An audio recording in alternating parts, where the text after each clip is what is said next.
আছে দে, দেখতেই তো পাচ্ছে না।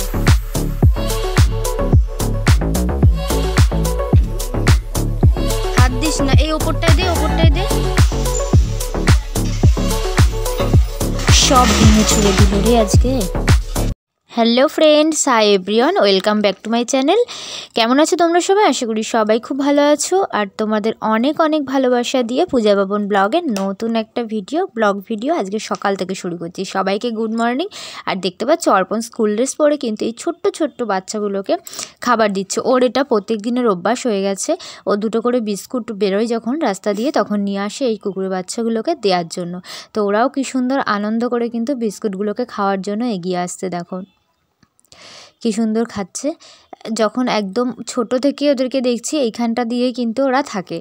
এখন একটু একটু করে বড় হচ্ছে। প্রথমে তো বিস্কুট খেতেই পারতো না, কিন্তু এখন ছোট ছোট করে দিলে পারে খায়। আর যখন মা কুকুরগুলো থাকে না, মানে বড় কুকুর থাকে, তখন কিন্তু এদেরকে দেয়া যায় না। তো আজকে নেই বলে অর্পণকে বললাম তুই আজকে দিয়ে দে। অন্য দিনকে হয়তো মানে দূর থেকে ছুঁড়ে দিয়েই চলে যেতে হয়, কারণ বড়গুলো থাকে। আর আজকে সকালবেলায় দেখি এনাদেরও উৎপাত। আর বলো না, সকালে অর্পণকে দিয়ে আসছি, তখন আবার তোমাদের দাদাভাইকে ফোন করে ডেকে আমাকে বাড়ি আসতে হলো। পাঁচিল দিয়ে যেখান দিয়ে আসি সেই রাস্তা দিয়ে একদম লাইন দিয়ে রয়েছে, ভয়ও লাগে দেখতে। আর একদম সরাসরি রান্নায় চলে এসেছি। আজকে কি বলো তো, এগুলো পুঁইয়ের বীজ, অনেকে পুঁই মিটুলি বলে। যাই হোক, কাঁচা পাকা মিলিয়ে আছে। পাকাটাই বেশি, মানে লালটাই বেশি আছে। মাঝে মধ্যে কাঁচা কাঁচাগুলোও ছিল কটা, তো আমি আর ফেলিনি, সব কটাই ভেজে ফেলবো। অনেকে কিন্তু এগুলো আলু দিয়ে ভাজে। অনেকে এই কাঁচা যে সবুজ সবুজ পুঁই বীজগুলো হয় সেগুলো দিয়ে কিন্তু ভালো করে তরকারি বা চচ্চড়ি রান্না করে, বেশ ভালো লাগে খেতে। কিন্তু এই যে আমাদের বাড়িতে মানে তোমাদের দাদাভাই বা অর্পণ কেউই ওগুলো খাবে না। ওরা শুধু এই পুঁইয়ের বীজটা ভেজে দিলে খুব ভালো খায় ভাত দিয়ে মাখিয়ে। তো ওই জন্য এটাই ভাজছি আজকে। তোমরা কে কে খাও কমেন্ট করে জানাবে কিন্তু। আর এখানে একটা চচ্চড়ি করছি বাঁধাকপি দিয়ে। এমনিতে তো বাঁধাকপি রান্নাই করি, তো আজকে ভাবলাম একটু চচ্চড়ি করে ফেলি, মানে শিম বেগুন আলু সব কিছু দিয়ে। তো আলুগুলো গলেও গেছে, মানে বাঁধাকপিটা দিয়ে তারপর অনেকক্ষণ ঢাকা দেওয়া ছিল গ্যাস কমিয়ে দিয়ে। তখন আলুটা গলে গেছে, ঢাকনাটা সরিয়ে দিয়ে টমেটো মটরশুঁটি, তারপর হচ্ছে গিয়ে ধনে পাতা, এখন তো শীতকাল, ধনে পাতা আর হচ্ছে বড়ি ভেজে রেখেছিলাম আগেই আমি। তো বড়ি দিয়ে যে কোনো চচ্চড়ি বলো বা পালং শাক বলো, ফুলকপি ডাঁটা দিয়েও একটা চচ্চড়ি হয়, যা কিছু বলো না, তার মধ্যে একটু বড়ি ভেজে দিলে কিন্তু বেশ ভালো লাগে। বড়ির গন্ধটাও বেশ ভালো লাগে। আর এখনকার বড়ি তো খুব একটা ভালো না, হাতে দেওয়া বড়ি হলে তো কোনো কথাই ছিল না, আরও ভালো লাগতো। তো সামান্য পরিমাণে একটু চিনি দিয়ে দিলাম। তো এটা দেওয়ার পর আমি আরও 5 থেকে 7 মিনিট গ্যাস কমিয়ে দিয়ে, দেখছো একটুখানি জলসা জলসা ভাব আছে, এটা পুরোটাই জলটা শুকিয়ে যাবে, মানে টেনে নেবে। ততক্ষণ একটু গ্যাসটা কমিয়ে দিয়ে আর একবার ঢাকা দিয়ে রাখবো।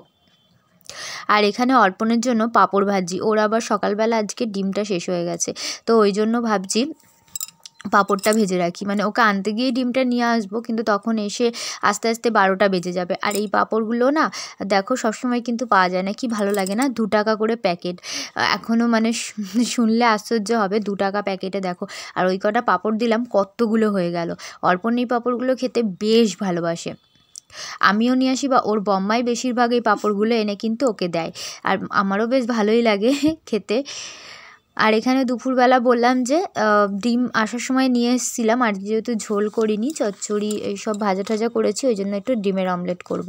আর দুপুরবেলাতে তোমাদের দাদাভাই দোকান থেকে এসে চান করতে চলে গেছে। আর অর্পণ পড়া থেকে এখনই এলো। ওর আস্তে আস্তে একটু লেট হয়ে যায় এখন, মানে টাইমটা একটু গন্ডগোল হয়ে গেছে। কেন বলো তো, এখন তো 11:30টায় স্কুল ছুটি হয়, আর পড়তে যেতে যেতে 12:30, আগে 12টায় যেত, আগে 11টায় স্কুল ছুটি হতো, 12টায় পড়তে যেত, এখন 12:30 বেজে যায়। তারপর আসে হচ্ছে 2:30, এসে একবারেই আমরা 3জনা মিলে একসাথেই ভাত খাই। তো এখানে ডিমের অমলেটটা করবো, আর ওদিকে আমি ডাল ভাত সবই গরম বসিয়েছি, কারণ সে অনেক সকালে রান্না হয়, তো তাই জন্য গরম না করলে একদম ঠান্ডা হয়ে থাকে, খেতে খুব একটা ভালো লাগে না। শীতকালে এই এক মানে যন্ত্রণা বলতে পারো, ঠান্ডা জিনিস একদমই মুখে দেওয়া যায় না। তাই জন্য একটুখানি করে আমি গরম বসাই, গরম বসিয়ে দিয়ে যা কাজ করার করে নিই, ততক্ষণে গরম হয়ে যায়। ভাতটাও একটু গ্যাস কমিয়ে দিই, দেখো একদম গ্যাস কমিয়ে দিয়ে ভাতটা বসানো রয়েছে। তো একটু উল্টে পাল্টে দেবো, ভাতটা কিন্তু বেশ ভালো গরম হয়, একদম গরম মানে গরম ভাতের মতনই হয়ে যায়। তো ভাবলাম যে এখনও যেহেতু চান করতে গেছে, আর অর্পণকে আমি বললাম তো তুই একটুখানি তাহলে আমাকে ভিডিওটা করে দে। তো অর্পণই দাঁড়িয়ে দাঁড়িয়ে এখানে ভিডিওটা করছিল, সবেই মাত্র পড়ে ঠরে এলো। দেখো আমি একটুখানি উল্টে দেবো। হাঁড়িটা দেখো ধোয়া বেরোচ্ছে, কি সুন্দর গরম হয়ে গেছে। আর ডিমের মধ্যে একটু পেঁয়াজ কুচিয়ে দিয়েছি, আর 2টো ডিম আমি একসাথে অমলেট করেছি, আলাদা আলাদা করব না, দিয়ে একটু মোটাও হবে অমলেটটা, দিয়ে তারপরে কেটে নেবো। আর এখানে পেঁয়াজ দিয়েছি, লঙ্কা কিন্তু দিইনি, কারণ আমার ছেলে লঙ্কা দেখলেই মানে ডিম আর খাবে না। পেঁয়াজ, ও ডিমটা শুধুই খায়, পেঁয়াজ লঙ্কা কিছুই খায় না।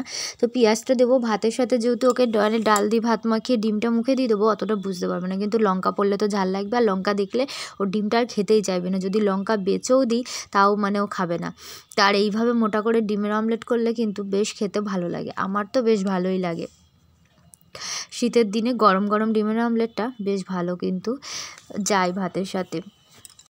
আর এই ভিডিওটা একদম আনএক্সপেক্টেড ছিল। তোমরা এই ভিডিওটা একটু মন দিয়ে দেখো কেমন ভিডিওটা কাঁপছে। আসলে আমি রুটি করতে এসেছি রাতের বেলা, একদম লাফিয়ে রাতে চলে এসেছি, দুপুরের থেকে রাতে।